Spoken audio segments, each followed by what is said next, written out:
bad, me sick, me Reggaeville. Reggaeville family, this is Summerjam 2025, and rather fresh off the stage, of the big red stage, is the wonderful Jah9, who gave us a very enchanting, I want to say soulful, I would say definitely soulful performance. How did you experience today?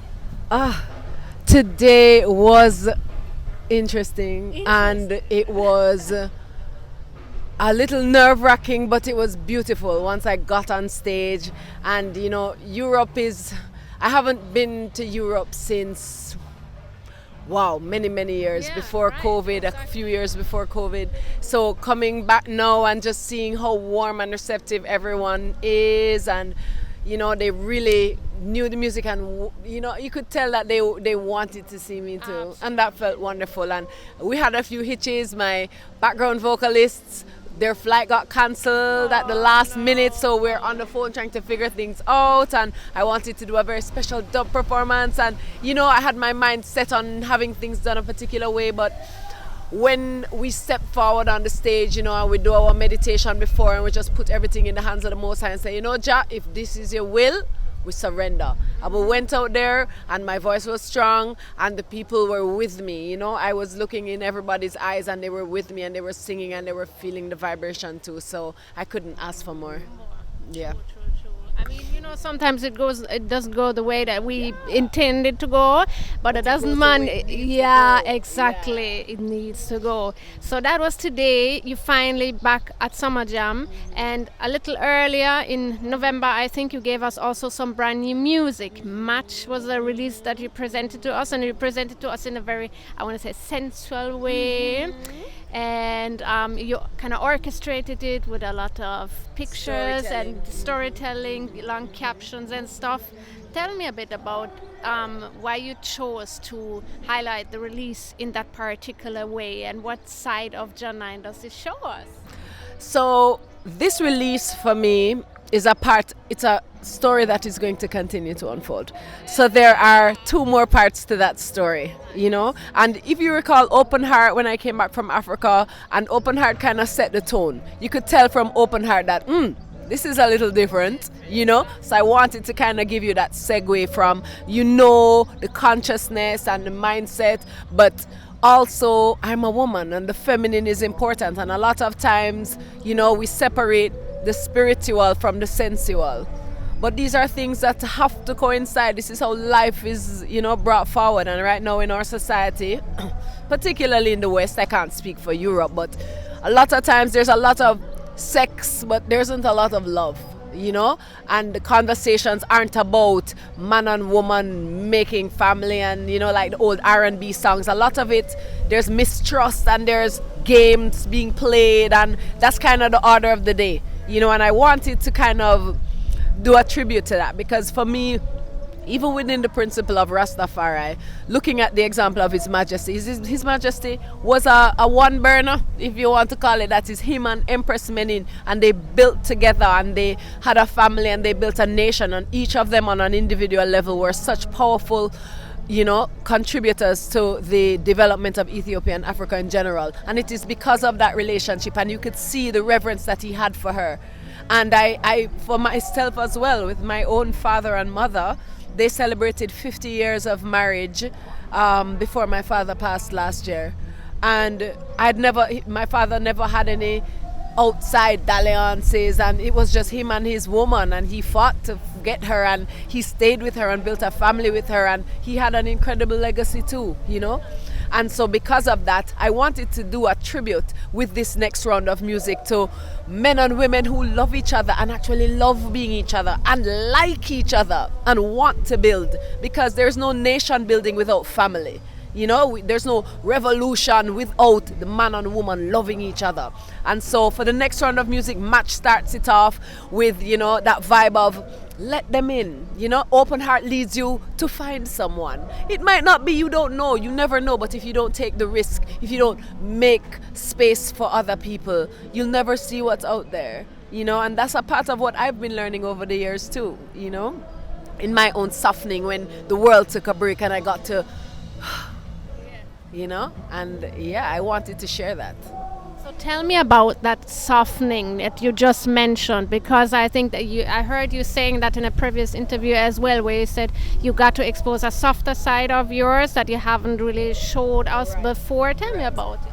Well, it's not new, but it's a part of myself that I probably neglected for a long time to be Jah9 in the reggae music industry. You have to subdue certain parts of yourself just so you can coexist with your brothers, especially because they have been trained a certain way, and it's almost like you have to fight one battle at a time. So it's like, I want to get this information out, I want to help them with etc, and I want to teach and I want to do all these things, and I don't want them to be distracted by my feminine.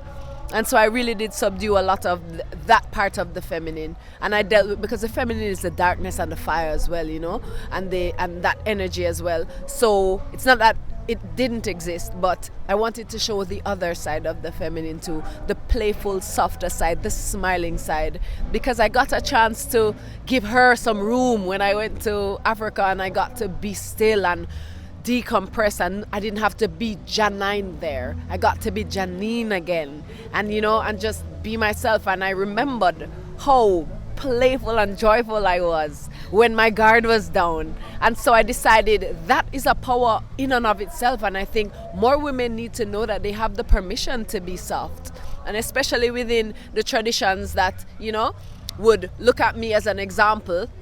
They would look at it and it's almost as though you don't see the femininity and the softness and the playfulness and that part of you that would love a man and want to embrace a man. And I realized when I was away that there is a downside to not showing that, because then people will create whatever stories in their mind. If they don't know your business, then we just create a story. So I'm like, you know what, let me share a part of my story with you and show you how I see, because I have loved man all my life. I've loved my grandfather and my father and my brother and my brothers, and unconditionally, because somebody has to. And a lot of women are very traumatized and they don't trust men anymore, and they don't have there's that, they know they have to coexist with men, but you can see it and you can feel it. And I just wanted to hold space for that, So that's a part of why it was really important to me to let them see that other side that I usually just reserve for my friends and family. Yeah. And you mentioned Africa, that this process kind of came about when you were in Africa. I wouldn't say moved to Tanzania, because it was not like intentional move, but you happened to live in Tanzania for like 3 years or so. Tell me about this, what happened there, and how was actually living there like, in comparison to what maybe you had imagined it to be like before? It's interesting. East Africa has always drawn me. I think I am probably astrologically predisposed to that area of the world. I didn't even, I had no intention. It wasn't on my radar at all. But we were in Ethiopia, and then the world closed down. COVID happened, and I was supposed to go to the UK and then to the US. I had just launched the new Note to Self. Just dropped that album, and that album, when it launched, I'm like, okay, I understand why it is Jah make me do that song that way. Do these songs, very meditative, very introspective songs, perfect for being locked down with, And then at the same time now, headed over to Tanzania, and it was supposed to be for 10 days. 10 days turned into 3 months, turned into 6 months, turned into 3 years, And so a time came when I was there, I just was still, and I was silent for days and weeks because I didn't speak the language, so I was under no obligation to talk to anyone, and I was able to just be quiet. And in the quietude came the shadow work, the facing yourself and looking at the choices you made and where it has led to, and the sacrifices you made, and determining, was it worth it? What have I learned? How do I improve upon? Is this what I want to do? No. How do I, just all the things you have to face when you stop moving. And also, having read and studied and practiced so much, it gave me an opportunity to just apply some of the things I had studied over the years to myself and my own life. And putting in that work on myself really made a huge difference. So that softening happened quite easily. I mean, Tanzania, the people are so laid back, so easygoing, just so chill. Like, you can't disturb them. When all the Westerners came after COVID, they were all hustle and bustle, and people were like, yeah, just chill. And I loved it, and it really helped to mellow me out as well. And I got a chance to really just unwind and, remind myself who I am, at the root of it, and realize I really feel at home here. I really felt at home there. I found a community of very loving people who, it wasn't about me being Jah9. It was just, I was able to contribute to a community and be a part of a network of really airy women and brethrens and creators and artisans and, powerful people and farmers, and it's just beautiful. And I spent so much money, like, oh my God, I was building. I put a company together, I put infrastructure in place so that I can come home now and really prepare to go back in the right way. Yeah. So that was, would you say, a fully positive experience? There was never a moment where you felt like, okay, I'm like grounded in a place where I didn't intend to go like for such a long period, or I miss home, as in Jamaica? Home, but especially because of what was going on in the world, I felt very safe there because there was no pandemic happening in Tanzania. The then president was not trying to be on what the West was on at all. And so he didn't shut down. He didn't have any of those things. Of course, the foreigners still did what they wanted to. And you still had to kind of put on that show for the world. But I didn't see the pandemic happening. I just heard about it happening outside. And my parents were like, don't come, stay. You wouldn't manage it over here. Just stay where you are, And then, and I found so much. I found love. I found an opportunity to bring forward my own youth as well. I always expected that it would happen in Africa. And it did, it did. And that was beautiful. And my son is incredible, and being able to bring my parents to Africa is because I had a son. It's because I, got pregnant and they wanted to be a part of that. And they came and they saw and they spent the first few months there. And that was a lifelong dream of my father's to go to Africa. He put Africa in my heart and I was able to get him there before he passed. I give thanks for that. The timing was incredible. And then being able to bring my son home and, being there to watch my father transition was really, really crucial to me as well. So back in Jamaica and figuring out how do I, music has changed. The industry has changed. Jamaica has changed. It's so different. And I'm like, I wasn't trying to fit in then. I'm not trying to fit in now. I have my own agenda and my stories to tell. And I'm going to do that. And those who want to listen and can feel inspired and blessed by it, they will find me, as they always have, You mentioned that idea of Africa that your father put in your head. So a lot of people, especially of the Rastafari community, have a sense of an idea of repatriation or want to repatriate at some point. Was that really for you on your agenda as something to do? And if so, did the actual experience come close to what you imagine it to be like? Well, for me, Africa, it wasn't the idea of repatriation. Is not a romanticized thing for me. We live in a world where you can travel wherever you want. I have friends who live in Africa and literally work in the US and back and forth. So it's not a matter of, I'm going to run away from Jamaica. It was more, Africa is the fastest growing economy in the world. So it made economic sense. It makes all of the sense. It is huge. The scale of it, the opportunities, the potential of Africa, the future is Africa. And that became even more clear while I was there. And there are conversations I wanted to have with my family about being there that I couldn't have had with them outside of Africa. And so I'm really glad I got to have that experience and being there and meeting ones who were there and learning from people who are powerful in the industry. And I have a sister who is a powerful investment lawyer over there, and meeting powerful people who were able to show me this is how you get things done, this is the approach to take to help me now come home and prepare. So I think for me, repatriation isn't a runaway, it's a preparation and an integration and a fulfillment, and I think I've definitely started the process. Yeah. And you mentioned motherhood. So how has motherhood been treating you? It is the highest journey.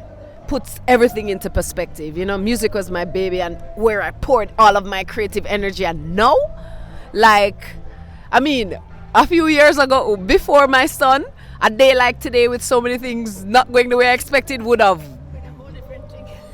But today it was just like, all right, okay, let's see how it goes, So I've seen challenges, like the whole process of being pregnant and carrying a youth for 9 months, and what your body goes through, how you prepare for that, what you do after that, the recovery from that, looking at the world and your perspectives shifting now and the future looking different.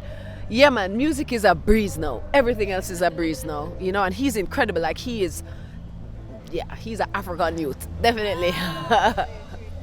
That sounds really lovely. Congratulations on that one. But of course, you mentioned music as well. We mentioned Match as the latest release. So what are you working on right now? Do you have something really coming up that you're working on in particular?